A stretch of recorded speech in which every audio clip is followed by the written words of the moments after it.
Assalamualaikum warahmatullahi wabarakatuh. Waalaikumsalam warahmatullahi wabarakatuh. Dari kemarin itu bapak semangat, ibu-ibunya kurang semangat, sampai bikin lauk sahur, Salam. sahurnya bikin bapak-bapaknya yang banyak. Sekali lagi, Assalamualaikum warahmatullahi wabarakatuh. Waalaikumsalam warahmatullahi wabarakatuh. Alhamdulillahirabbil alamin. Wassalatu wassalamu ala Rasulillah wa la haula wa la quwwata illa billahil aliyyil azim. Subhanaka la ilma lana illa ma 'allamtana innaka antal alimul hakim. Rabbi shrah li sadri wa yassir li amri wahlul 'uqdatam min lisani yafqahu qawli, amma ba'du. Alhamdulillah, jemaah sekalian, shaimin dan shaimat yang dirahmati Allah, hari ini kembali Allah kumpulkan kita di ruangan ini setelah sholat zuhur berjamaah. Mudah-mudahan ibadah kita mulai dari shaum kita yang 2 hari yang kemarin, kemudian tilawah kita, zakat kita, tarawih kita, mudah-mudahan Allah senantiasa memberikan pahala yang besar. Salawat dan salam tak lupa kita aturkan pada baginda Rasulullah Muhammad SAW beserta keluarga dan juga para sahabat yang senantiasa istiqamah dalam rangka melaksanakan segala perintah Allah Subhanahu wa Ta'ala. Siap hari ini ikuti kajian? Insyaallah. Siap? Insyaallah. Pasang mata dan nikmati kajian kita siang hari ini bersama guru kita Ustaz Dr. Amir Faisal Fat. Insyaallah, mari kita baca kalimatul basmalah. Bismillahirrahmanirrahim. Ustaz, kita nyiapin 3 door prize. Boleh dikasih di awal, tengah atau terakhir. Bagi yang bertanya atau bagi Boleh, bagi yang menjawab? Boleh menjawab pertanyaan. Oh, menjawab pertanyaan ya. Ya, boleh. Teman-teman catat loh, ini kita banyak pertanyaan hari ini. Hanya 3 ya? Yes, sir.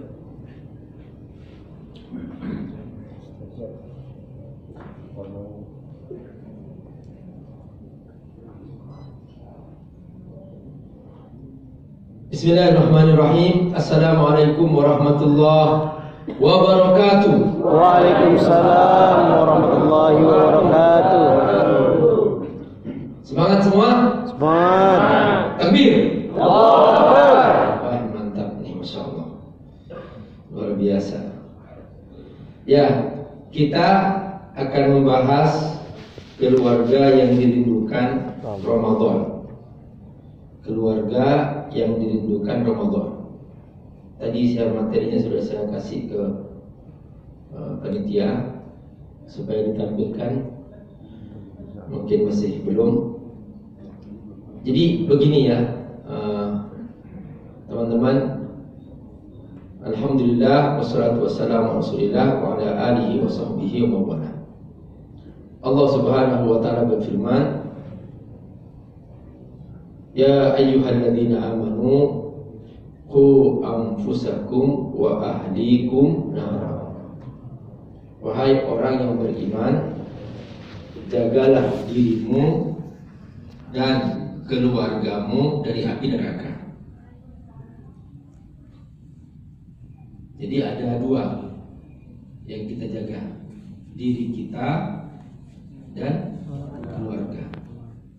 Ucapkan sama-sama, ada 2 yang kita jaga, diri kita dan keluarga.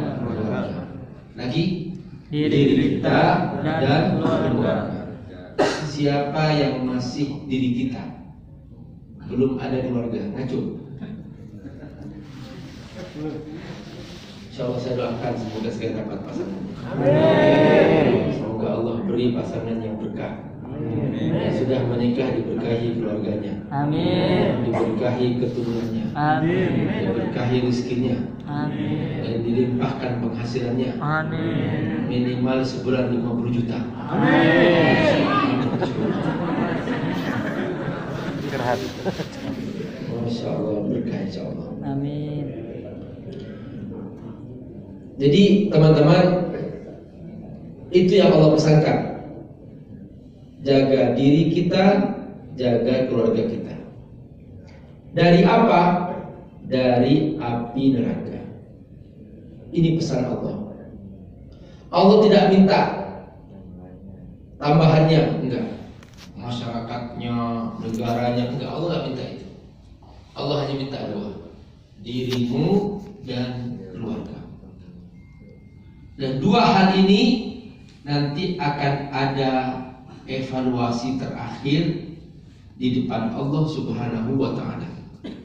Kita semua akan diberdirikan di depan Allah di hari kiamat. Lalu kita menghadap Allah. Tidak ada seorang pengacara yang membela kita, tidak ada seorang yang mendampingi kita, nggak ada. Kita sendirian beneran. Ini yang kata Allah, liyaumin azim yauma yaqumun nasu li rabbil alamin. Inilah hari yang agung, kata Allah. Nanti masing-masing akan menghadap Allah Subhanahu wa ta'ala. Yaumin azim yauma yaqumun nas li rabbil alamin. Yang diminta apa? Dua. Tanggung jawab tentang diri sendiri. Yang kedua, tanggung jawab tentang keluarga. Pak Ustadz, kenapa kok nggak ada tanggung jawab tentang masyarakat, negara? Karena otomatis ketika setiap orang memperbaiki diri dan setiap keluarga memperbaiki dirinya, maka otomatis masyarakat akan baik. Ketika masyarakat baik, maka otomatis negara akan baik. Karena dari unsur keluarga itulah lahir seorang pemimpin, seorang pejabat, seorang ulama. Itu semua dari keluarga. Jadi kalau kita ingin keberkahan sebuah negeri, ayo kita mulai dari keluarga, mulai dari diri sendiri. Karena keluarga yang menentukan. Ketika orang-orang luar ingin merusak sebuah negara, maka yang pertama kali mereka rusak adalah keluarga. Dirusak anak-anaknya supaya anak-anaknya bergaul bebas, sehingga tidak ada yang mau menikah di masa depan, sehingga banyak anak-anak zina yang lahir dari situ, tidak jelas nasabnya dan seterusnya. Keluarga menjadi rusak. Dirusak sang suami supaya dia tidak bertanggung jawab keluarga. Di keluarga itu terjadi KDRT, kekerasan dan sebagainya. Dirusak para istri supaya mereka bergaul bebas, jatuh dalam maksiat, dan akhirnya menjadi sebuah broken home, rumah tangga yang berantakan. Terjadilah sebuah kasus seorang anak di Jakarta Selatan sini, tiba-tiba dia ketahuan sudah menggantung dirinya di sebuah lemari. Padahal anak ini di sekolahnya dia termasuk yang berprestasi, sudah mulai menghafal Quran, tapi tiba-tiba diberitakan hari itu anak kecil ini dia menggantung dirinya.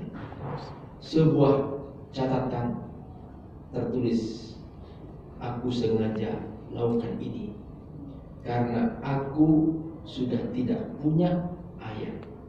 Ayahku tidak pernah pulang ke rumah karena sudah punya rumah yang lain, dan ibuku pun juga gak pernah pulang ke rumah karena sudah punya suami yang lain, dan aku dibiarkan di rumah ini bersama pembantu.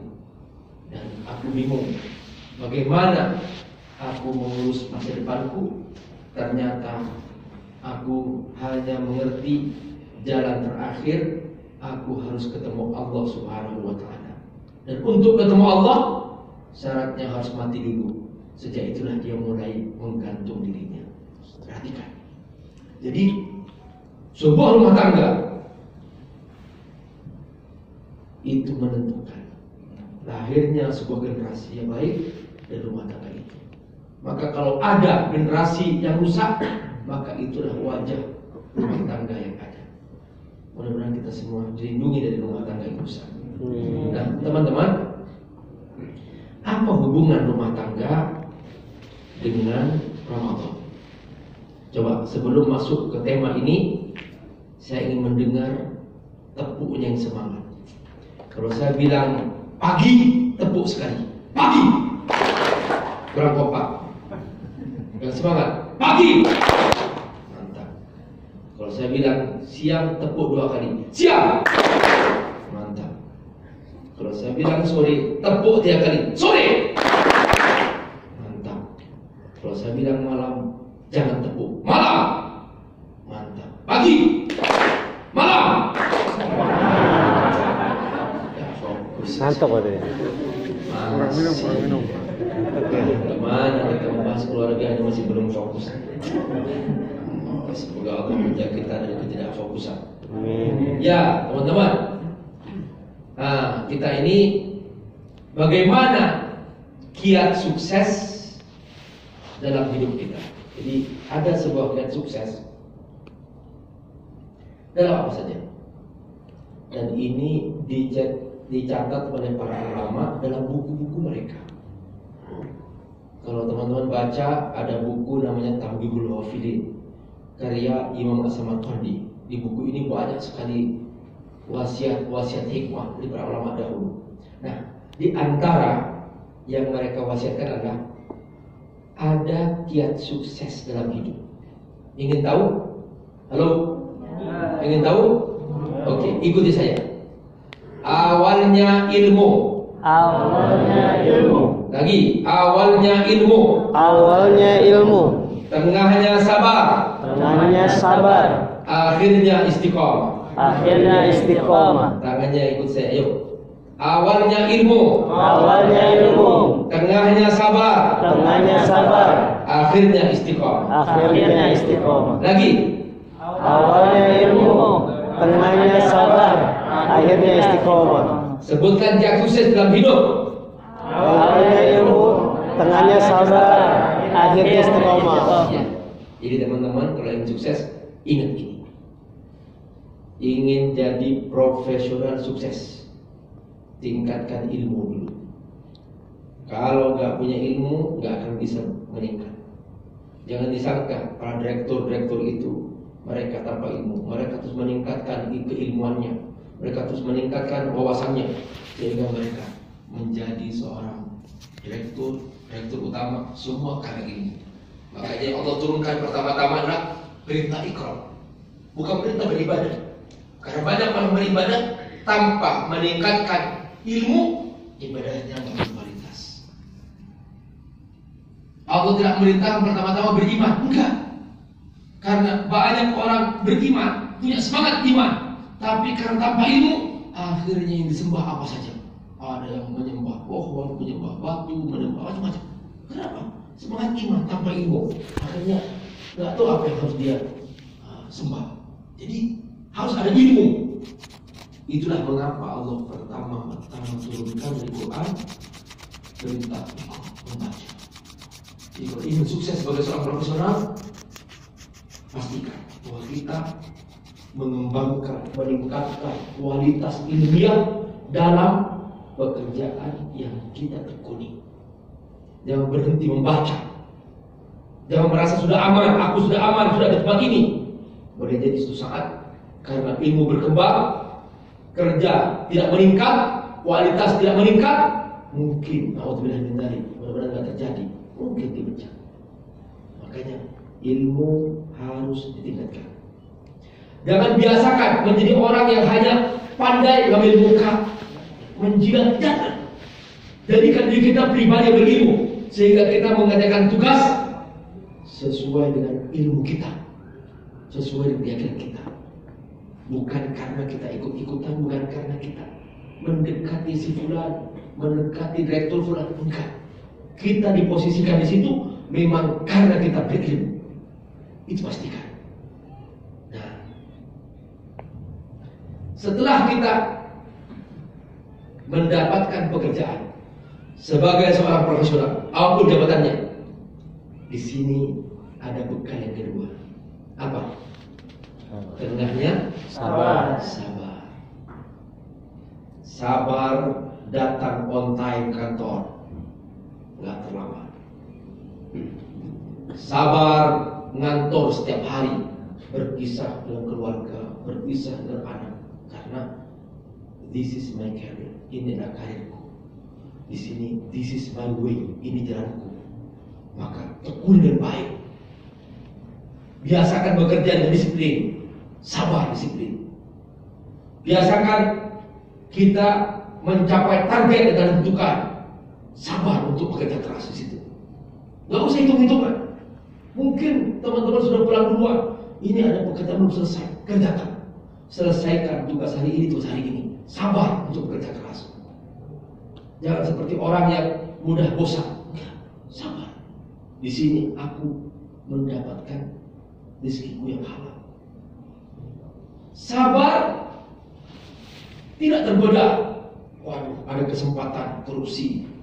Sabar, jangan korupsi. Ada kesempatan berbohong. Sabar, jangan berbohong. Ada kesempatan untuk menipu. Jangan lakukan itu. Sabar. Karena banyak orang begitu sudah dapat posisi, nggak sabar. Akhirnya dia menggunakan posisinya itu untuk menipu, untuk berbohong, untuk korupsi. Ingat bahwa ini perjalanan karir sebagai seorang profesional. Dan siapapun ketika dia awalnya ilmu, tengahnya sabar, dia akan sukses. Namun belum lengkap kalau tidak diikuti yang ketiga, yaitu apa?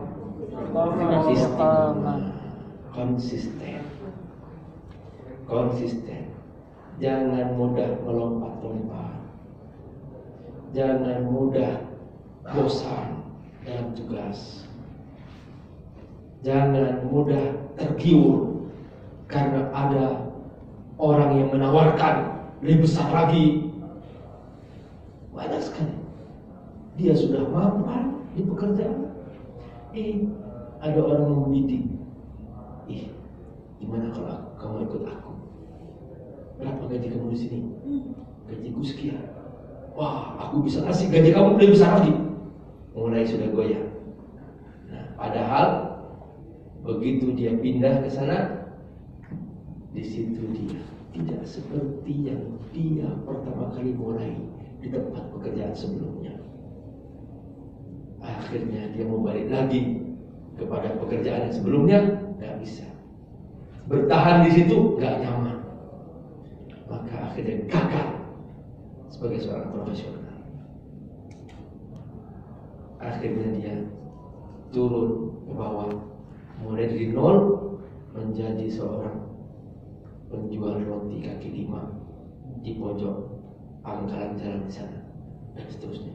Dan ini banyak kejadian seperti ini. Makanya akhirnya istiqomah, konsisten dengan apa yang sudah kita tekuni sekian tahun. Dan ini adalah merupakan jalan sukses. Sampai akhirnya dia nanti jadi manajer, general manager, naik lagi, direktur utama. Dan itu otomatis sudah. Karena hanya itu jalan sukses. Tetapi ingat, istiqomah itu ada syaratnya. Istiqomah itu harus ikhlas kepada Allah Subhanahu wa taala, bahwa di sini aku bekerja, di sini aku beribadah, dan ini semua aku kerjakan karena Allah Subhanahu wa taala. Ikhlas itu gimana, Pak Ustaz? Ikhlas itu yang kita kerjakan sesuai dengan apa yang Allah pandukan, dan kita mengerjakannya karena Allah Subhanahu wa taala. Ada seorang profesional sukses di dunia. Ditanya oleh wartawan, Bapak selama menjabat berada di tempat yang basah, dan Bapak bisa korupsi sekian miliar, bahkan sekian triliun. Kenapa Bapak korupsi? Kenapa Bapak menggunakan jabatan itu? untuk korupsi? Dia jawab, aku sengaja lakukan itu. Aku takut namaku tercoreng. Aku takut karirku rusak. Benar orang ini sukses. Benar orang ini nama baiknya aman. Benar orang ini karirnya bagus. Tapi dia tidak ikhlas kepada Allah Subhanahu wa ta'ala. Dia melakukan itu bukan karena Allah, tapi karena karir, agar karirku bagus. Nah, orang seperti ini gak kebagian pahala, sekalipun kebagian dari segi dunia. Nah, karena ya seperti itu dihubungkan dengan Allah Subhanahu wa ta'ala. Jadi jangan hanya urusan dunia saja, harus ada hubungan ibadah kepada Allah Subhanahu wa ta'ala. Jadi kalau kita tidak melakukan keburukan, itu karena takut kepada Allah, bukan karena takut nama baikku tercoreng, bukan karena takut dari urusan dan sebagainya. Jadi kalau kita patuh, bukan patuh kepada sekedar aturan, tapi kita patuh kepada Allah Subhanahu wa ta'ala, bahwa aku diperintahkan Allah untuk selalu ikut disiplin, untuk ikut aturan, selama itu tidak bertentangan dengan perintah Allah Subhanahu wa ta'ala. Itulah namanya ikhlas. Halo. Halo. Sebutkan 3 kunci sukses. Yang kompak. Ilmu, tengah sabar, akhirnya istiqomah. Awalnya ilmu, tengahnya sabar, akhirnya istiqomah. Nanti ada ujiannya, ada hadiahnya Ustaz semua. Udah siap tuh, luar biasa. Nah teman-teman, sama juga keluarga juga begitu, ya. Keluarga itu harus sama, ya. Awalnya ilmu, tengahnya sabar, dan akhirnya istiqomah. Coba di sini saya akan beritahu ke teman-teman nih, ilmu. Apa itu ilmu tentang keluarga? Keluarga ini apa keluarga itu? Keluarga ini adalah sebuah kendaraan menuju surga. Itu keluarga. Bu anfusakum wa ahlikum Naro. Dalam keluarga ini ada aktor seorang ayah, sekaligus seorang suami bagi istrinya. Ada aktor seorang ibu, sekaligus seorang istri bagi suaminya. Dan aktor seorang anak. Ini namanya keluarga. Dalam Islam, teman-teman, keluarga ini adalah separuh agama. Jadi kata Nabi, siapa yang menikah faqad akmala nisfaddin. Siapa yang menikah, dia telah selesai separuh agama. Jadi separuh agama selesai. Masya Allah. Halo. Ya. Ini yang belum menikah? Belum ya? Belum. Bener nih. Ayo segera. Separuh agama loh. 50%. Langsung selesai kita separuh agama. Maksudnya apa separuh agama? Maksudnya dia, ini agama kan intinya satu, teman-teman. Yaitu intinya 2. Taat dan tidak berbuat maksiat. Itu agama. Jadi taat 50%, tidak berbuat maksiat 50%. Jadi dipadukan jadi satu agama. Itu agama. Taat kepada Allah dan tidak berbuat maksiat kepadanya. Itu agama. Ketika menikah, maka dipastikan dia akan taat dan dipastikan dia tidak akan berbuat maksiat. Nah, ketika dia menikah, separuh pertamanya itu sudah selesai, yaitu dia tidak mungkin berbuat maksiat. Pak Ustaz, kata siapa? Banyak kok sudah menikah berbuat maksiat. Nah, itu keterlaluan. Berarti dia tidak paham, tidak tahu ilmunya pernikahan. Karena ketika seseorang menikah, dalam istilah Al-Quran disebut dia muhson. Kalau perempuan muhsona, dari kata al-hisn, yaitu benteng. Jadi muhson terbentengi. Kalau perempuan muhsona terbentengi. Jadi tidak mungkin sudah laki-laki berbuat maksiat. Karena perempuan maksiat itu kan ketergodaan terhadap wanita, itu namanya maksiat. Ya. Jadi misalnya kan sudah ada istri, ngapain mau berzina? Kan sama saja rasanya. Tahu sudah wanita manapun sama aja.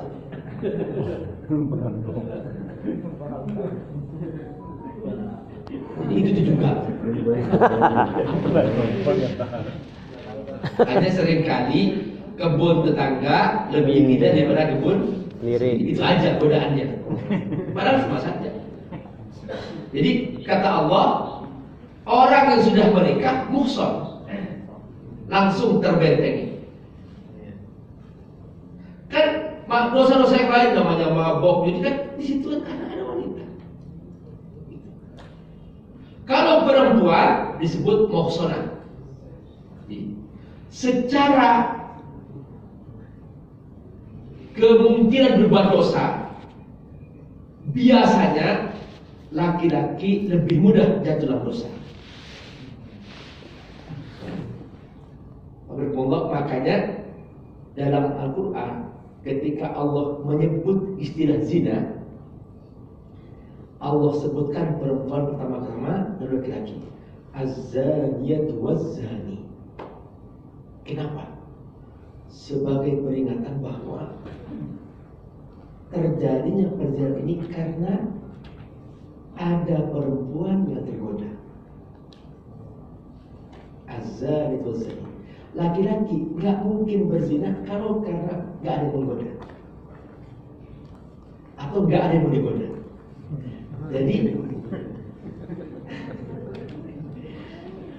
Jadi kalau perempuan nggak buka pintu, nggak akan bisa lagi berzina.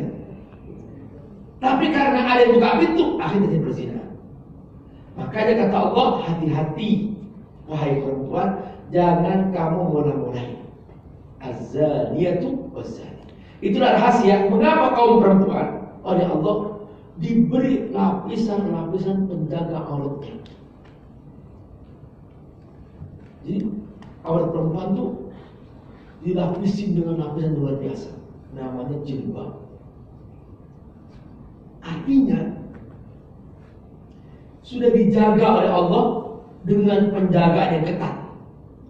Karena perempuan ini adalah perhiasan. Perempuan ini perhiasan. Kalau laki-laki penikmat hiasan. Makanya laki-laki jangan mau dihias, nggak boleh dihias, nggak boleh pakai emas,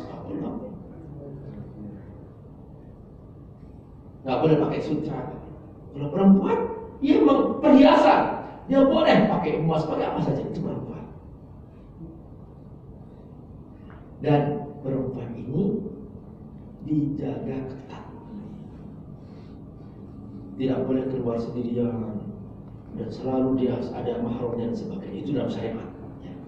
Karena ibu-ibu ikuti aturan ini sehingga ibu-ibu terjaga. Jadi kalau ibarat kita punya perhiasan, perhiasan itu kita jaga, kita masukkan berangkas dikunci, kita masukkan dalam berangkas dalam lemari dikunci. Lemari dalam kamar dikunci. Kamar dalam rumah dikunci. Rumah dalam pagar dikunci.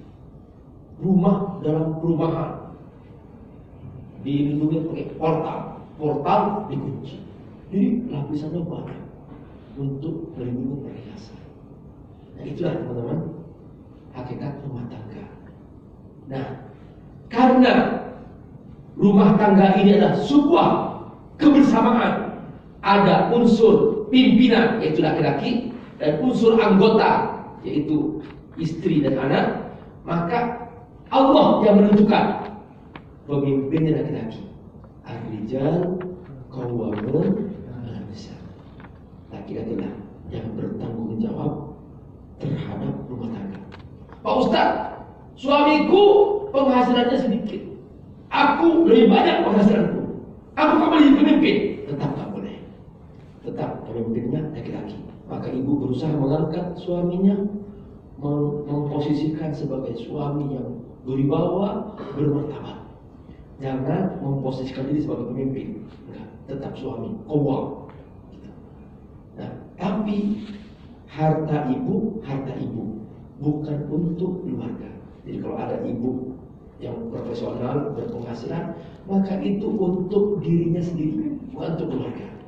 Tetap dia masih boleh minta ke suaminya untuk makan, untuk keluarga, minta ke suami. Suami nggak boleh mengatakan, kamu kan punya uang, nggak boleh. Dia uang untuk dia sendiri. Itu mungkin dia ingin sedekah, beramal. Wah, kalau begitu Pak Ustaz, aku ingin istriku di rumah aja. Ya nggak, lebih bagus. Gitu. Kenapa Bapak izinkan keluar? Karena tetap dia sekalipun punya penghasilan, dia punya uang banyak, tetap itu uang untuk diri sendiri, bukan untuk keluarga. Kecuali ada istri ingin bersedekah, boleh aja. Misalnya suaminya penghasilannya nggak cukup untuk nafkah. Nah, di sini ada dua cara. Suami berhutang kepada istri, wajib dibayar, atau istri bersedekah untuk keluarganya. Maka itu lain lagi, itu sedekah kebaikan istri. Nah, dan sebagainya. Ini yang harus dipahami tentang fikih keluarga.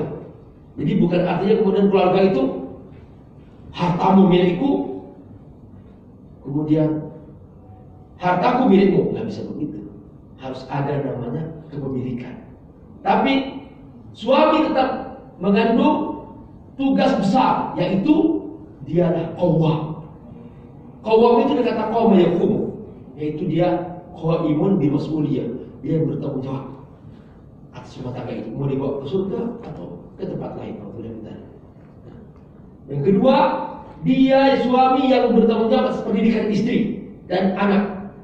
Makanya suami wajib hadir sepekan sekali, minimal di hari Jumat dengan khutbah, pulang ke rumah didik istri, didik anak. Itu suami.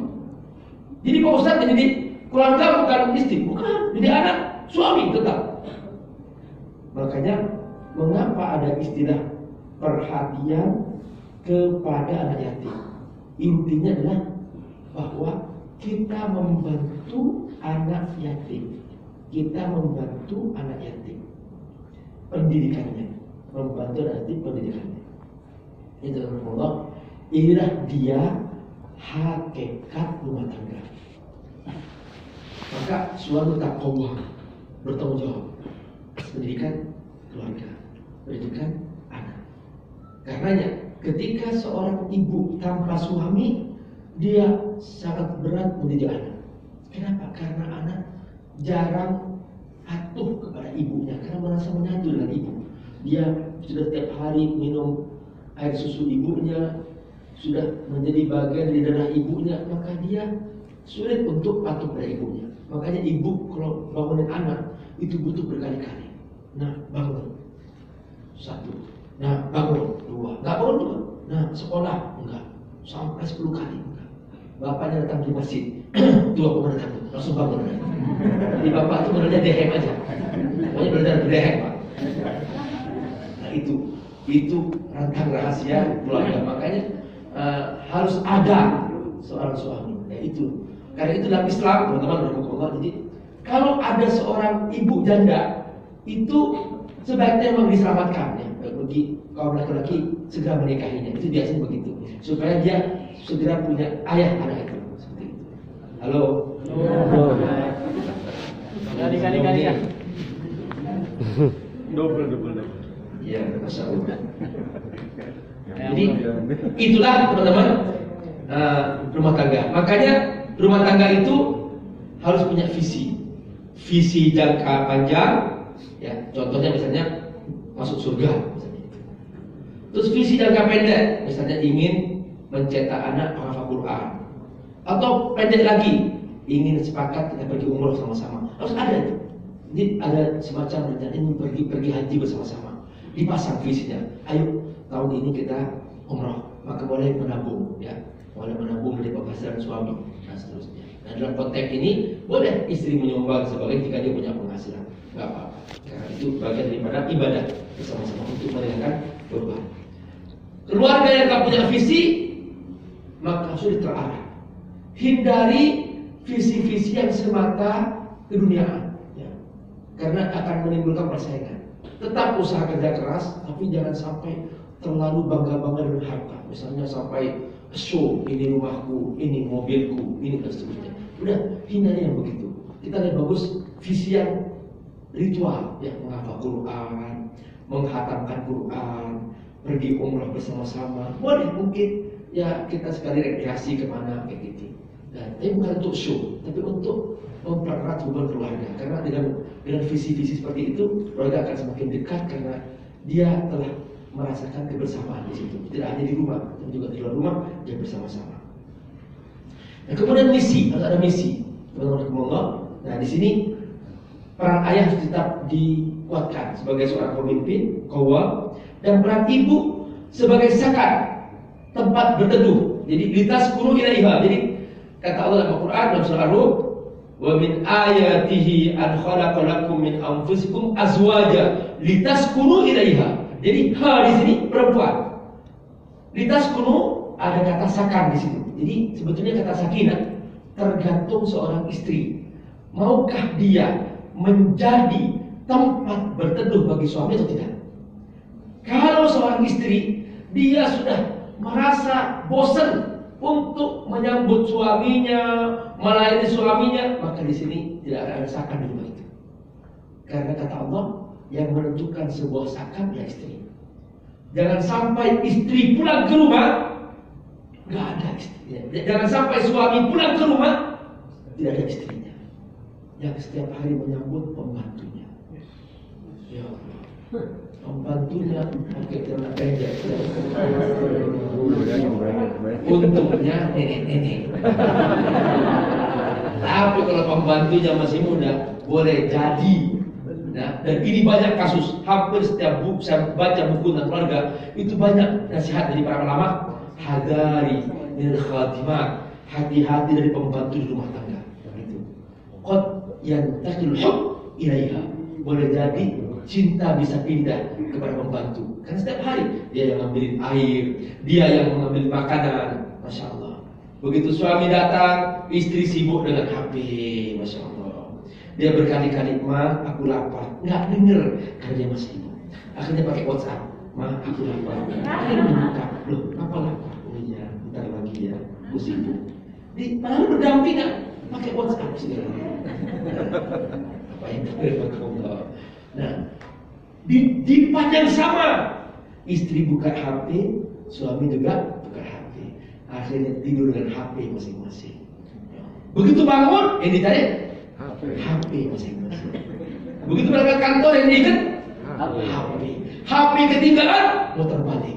Istri ketinggalan, Gojek ya. Beda perlakuannya. Ini bahaya. Mana yang istri? HP atau istri?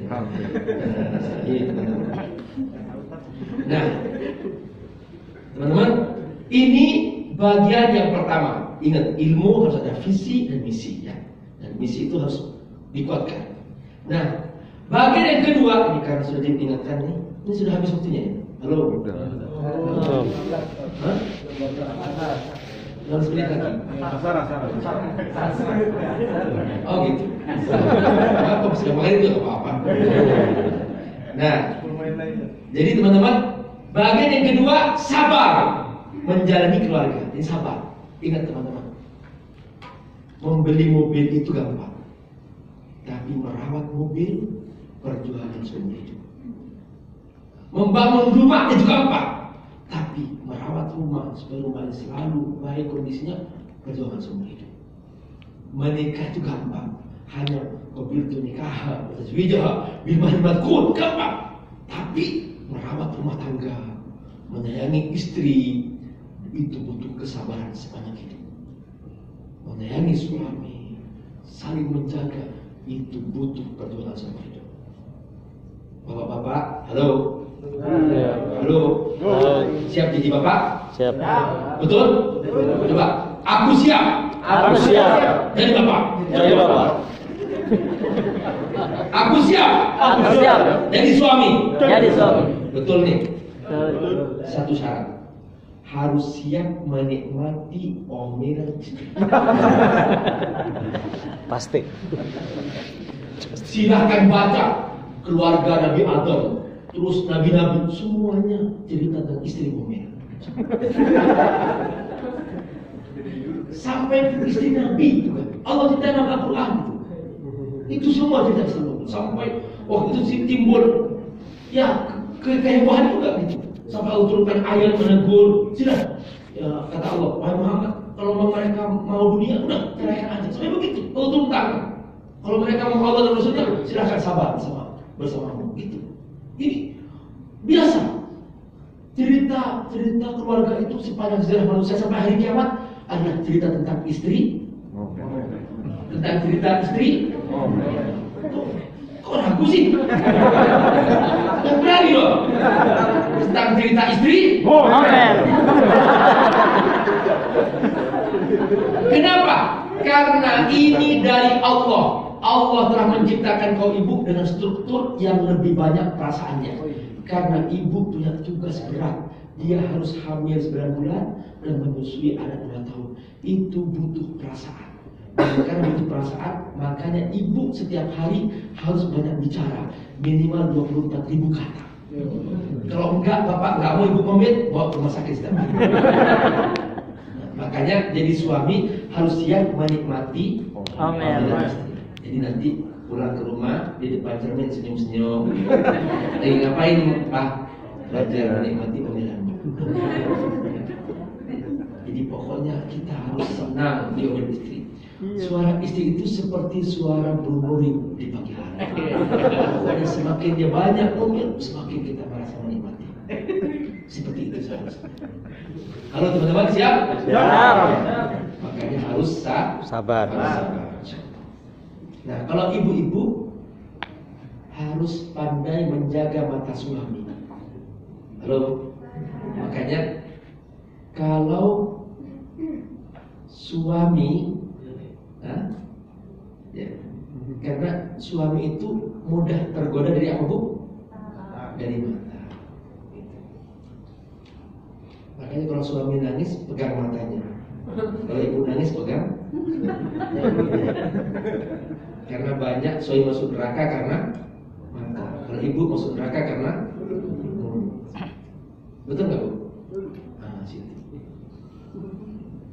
Jadi pokoknya ibu jaga suami dari segi mata. Ingat selalu Pak, matanya jaga. Makanya ibu harus tampil selalu cantik di depan suami. Ya, jangan sampai di rumah hanya daster sudah miring sebelah, tidak pengintes. Pokoknya harus selalu tampil cantik di depan suami, sehingga suami nggak pernah melihat yang lain-lain. Dan suami semakin menjaga mata, semakin cinta sama istri, itu otomatis. Nah, makanya di sini cara sabar ada beberapa kunci. Pertama, tafahum, saling memahami. Jadi suami paham istrinya, makanya kenal tabiatnya, sifat-sifatnya, apa kekurangannya, pokoknya pahami. Dan itu caranya saling nanya, nah, atau saling ceritakan beras istri. Jangan malu-malu. Kekurangan aku begini 1, 2, 3, 4. Sudah bertahun-tahun sudah menikah. Itu karena nggak bisa dipahami kalau nggak ada penjelasan. Istri juga menjelaskan pada suaminya, Pak, aku punya keinginan begini, aku ingin begini, aku ingin begini. Nah, supaya tidak konflik, urusan rumah tangga serahkan ke istri. Urusan rumah serahkan ke istri. Ngatur lemari, ngatur paket, biarkan istri yang ngatur. Suami yang ikut-ikut. Urusan acara keluarga, biar istri yang ngatur. Urusan uang, kasih ke istri semuanya. Halo? Suami, semua uang milik istri. Oh, betul kan? Pokoknya itu aja. Pokoknya jangan sampai kurang uang belanja. Karena tabiat istri, dia senang kalau dia belanja. Kalau istri sakit, bawa ke toko emas, dia ke rumah sakit. Baru. Ini rumus. Halo. Betul. Di rumah sakit dia. Gua ketemu Mas langsung sembuh. Jadi ini namanya tafahum ya. Kalau suaminya sakit, bilang, aku izinin kamu nikah lagi. Insya Allah. Jadi ini tafahum, memahami tabiat masing-masing, memahami kekurangan masing-masing. Jadi bahwa seorang istri seperti itu dari Allah, tabiatnya, sifat-sifatnya. Suami juga begitu. Bahwa ini memang kayaknya nih dari ini kayaknya suamiku orang udah keras nih, udah pahami aja. Kalau dia ngomel-ngomel atau marah-marah itu marah-marah gitu, sudah biarin aja, nggak usah dimasukin hati, gitu. Artinya masing-masing ada tabiat dari bawaan, jadi jangan sampai terlalu dibesar-besarkan. Itu namanya saling memahami. Yang kedua, ta'awun, tolong menolong. Terutama urusan ibadah kepada Allah, masalah sholat terutama. Tolong para suami dibangunin istri segera bangun. Dan mohon para istri jangan segan-segan untuk bangunin istri dan untuk bangunin suaminya. Jangan sampai suami tidak sholat. Pak Ustaz, aku kasihan suamiku capek. Terus gimana? Aku biarin nggak sholat. Berarti ibu ingin suaminya masuk neraka. Gitu. Kalau saya bangun sholat subuh. Jadi suami yang patuh kepada Allah akan terjaga dari segala maksiat. Makanya sholat itu penting sekali bagi seorang istri untuk tolong-menolong. Ya. Masalah Ramadan, misalnya di Ramadan, baca Quran, ayo baca Quran, ayo apa sudah baca jus? Alhamdulillah, saya sudah minum jus timun, jus mangga. Istri juga begitu dong, berlomba ya. Pokoknya gitu, tolong menolong, saling mengikuti gitu. Pasang target untuk khatam berapa kali Ramadan. Tahu, tolong menolong. Jadi jangan hanya urusan makan saja, jangan hanya urusan dunia saja. Kalau urusan dunia itu pasti itu tolong menolong. Mungkin usaha suami masih lemah, istri mendukung, itu is okay, tidak ada masalah. Tapi yang paling penting urusan iman kepada Allah, urusan ibadah kepada Allah, tolong menolong. Kemudian takaful, saling menanggung, ya. Mungkin usaha suami nggak mencukupi untuk kebutuhan keluarga, boleh jika istri punya penghasilan takaful, entah itu dengan atas nama hutang, karena itu nggak apa-apa. Ini hutang loh, catat. Itu apa? Biar suami bertanggung jawab. Jangan kemudian suami mengatakan mana uang kamu? Itu milikku, nggak bisa. Itu milik istri. Jadi istri itu mengasih ke keluarga itu dua akadnya, sedekah atau hutang. Kalau hutang wajib mengganti. Suami suatu saat jika Allah buka rezeki wajib mengganti. Seperti itu. Jadi ibu jangan merasa keberatan enggak atau enggak nyaman enggak. Tetap ada syariat di situ, ada aturan di situ bahwa uang istri adalah uang istri. Tapi uang suami milik istri. Istri yang benar kan? Istri singkatannya apa? Istana suami tempat ridho ilahi. Masya Allah, luar biasa nih. Masya Allah. Takamul, saling melengkapi. Jadi kekurangan suami, ibu melengkapinya. Apa peran suami? Oh, suami seringkali nggak rapi, maka ibu membantu merapikannya. Suami seringkali lupa ini lupa itu, ibu mengingatkannya. Tulis jadwalnya, jadwal kerja, jadwal janjian teman-teman, jadwal usaha, dan seterusnya. Kalau ustadz suaminya, jadwal ceramahnya dicatatin, dan seterusnya. Itu semua takamul. Nah, juga suami melengkapi kekurangan istri. Misalnya ketika istri ya kekurangannya apa dilengkapi, ya, seperti itu. Terus tawasi, saling menasihati. Jangan merasa hina di nasihat istri. Ya. Kalau suami ibu tidak mau mendengar nasihat ibu, itu tanda bahwa suami sudah menyentuh ibu. Bukan karena bandel. Pak Ustadz, suamiku bandel. Kenapa? Gak pernah mendengarkan apa kata aku. Itu biasa, Bu. Seperti anak tidak mendengar apa kata orang tuanya. Kenapa? Karena menyatu, malas menyatu. Kalau istri tidak mendengar kata suami, bukan bandel. Memang itu sudah malas menyatu. Caranya gimana? Harus panggil orang ketiga. Mungkin kita ziarah kemana, ke rumah Ustaz atau nanti Ustaz yang menyampaikan itu boleh. Karena bisa orang ketiga yang dengar. Tapi kalau suami istri sulit untuk saling menasihati, sulit. Makanya di rumah itu biasanya di rumah Nabi itu jarang-jarang menasihati. Dia itu lebih kepada bermain, saling tatap-tatapan sama Ibunda Aisyah, saling melempar makanan, melempar buah-buahan, saling minum bekas bibirnya di minumannya dan seterusnya. Jadi banyak bergurau di rumah itu Nabi itu. Jadi di rumah itu suami istri bukan saling menggurui. Saya pernah mencoba itu. Saya Ustaz kan, pas hari pertama menikah saya sudah bayangin aku akan ngaji kitab setiap hari. Dulu saya hari pertama saya duduk baca terus solihin. Masya Allah. Bab pertama bab niat, bab ikhlas. Masya Allah. Hari pertama masih benerin dia.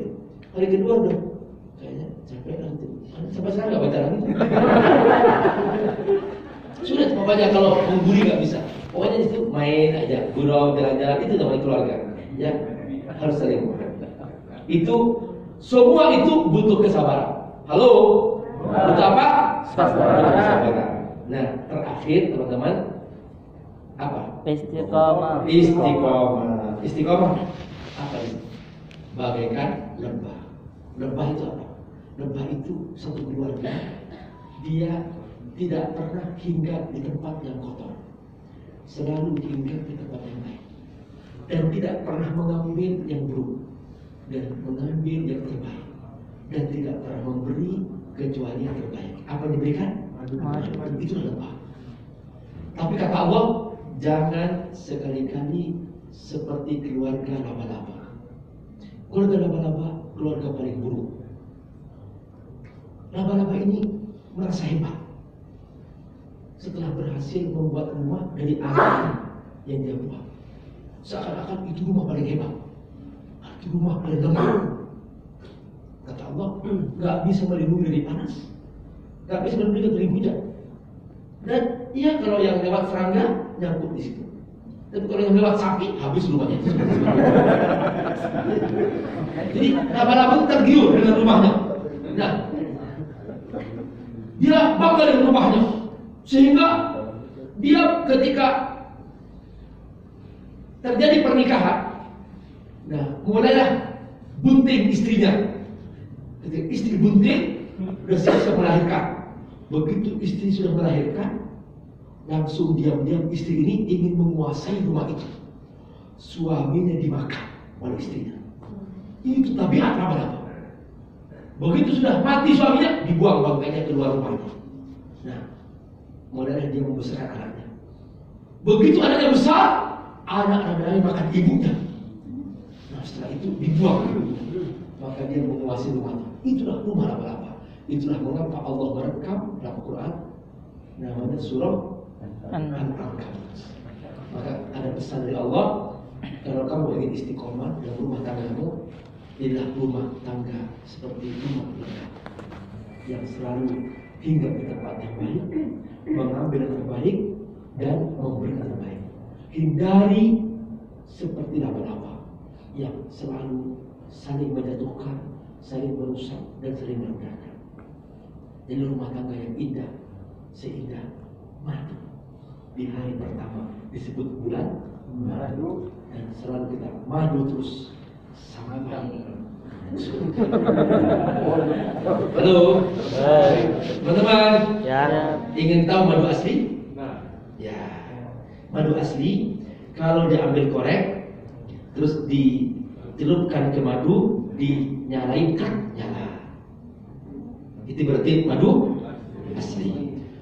Ditaruh di freezer, dia nggak beku, berarti asli. Dibawa pulang, pecah TV, pecah semuanya jendela, pecah semuanya piring. Itu namanya Madu. Halo. Jangan coba-coba. Semoga Allah menjaga kita semua. Jazakumullah khairan. Wassalamualaikum warahmatullahi wabarakatuh. Waalaikumsalam warahmatullahi wabarakatuh.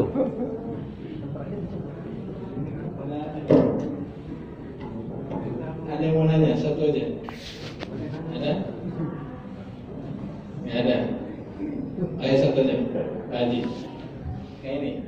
Cari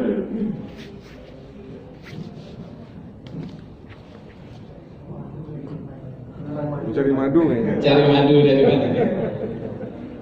Assalamualaikum warahmatullahi wabarakatuh. Waalaikumsalam. Ustaz, kan ada istilah sakinah, mawaddah, warahmah, wal jannah. Nah, ini bagaimana Allah mempertemukan keluarga-keluarga yang beriman di surganya, gitu Pak Ustaz. Mungkin ada sedikit tips dan penjelasannya. Sakinah, mawaddah, warahmah, wajannah. Sakinah saya jelaskan tadi.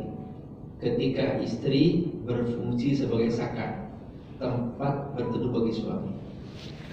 Mawaddah ketika tercapai semua itu, ya, namanya tafahum, takaful, takamul, ta'awun. Itu cara mencapai mawaddah. Mawaddah itu bukan hub. Kalau hub dia lebih kepada emosional, cinta sesaat, ya, karena kecantikannya. Setelah seminggu mulai sudah menurun. Tapi kalau ada pemaknaan tadi itu, tafahum, takamul, ta'awun, itu semua terpenuhi, maka terjadi mawaddah. Rahmah dia benteng, penjaga kebersamaan. Sekalipun sudah kakek-kakek, nenek-nenek, masih dia bilang, sayang, Masya Allah. Nenek, Masya Allah, sayang, Masya Allah. Ditanya anak-anak, Masya Allah, kayak luar biasa panggil saya. Aku lupa namanya.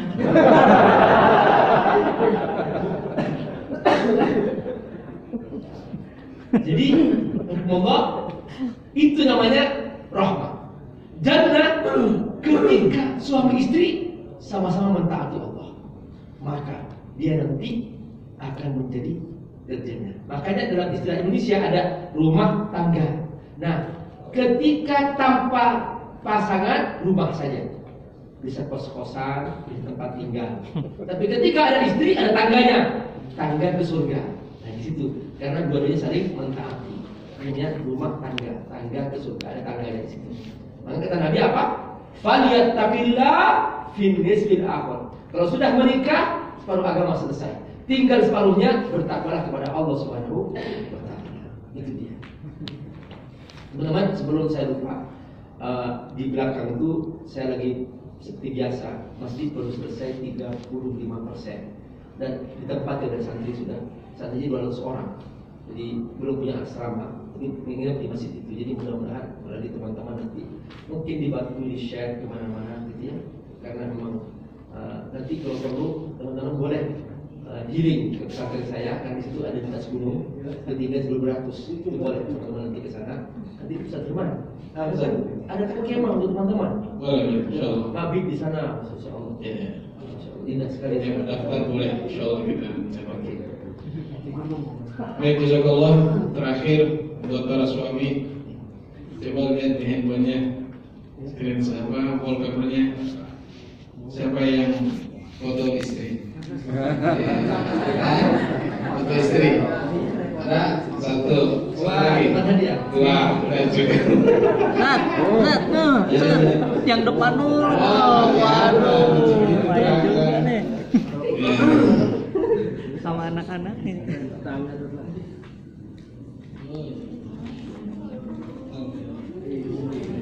Istri, oh iya, istri bukan suami, jadi 3 istri. Baik, jazakallahu khairan. Insyaallah hari Senin kita ketemu dengan Habib Nabil Al-Musawwah. Hari Senin aja lagi para sahabat-sahabatnya di. Kita foto sama-sama ya. Baik, Kita pengen punya kenang-kenangan sama teman-teman sini. baik, kita tutup dulu. Subhanakallahumma wa bihamdika asyhadu an la ilaha illa anta astaghfiruka wa atubu ilaik. Assalamualaikum warahmatullahi wabarakatuh. Waalaikumsalam warahmatullahi wabarakatuh.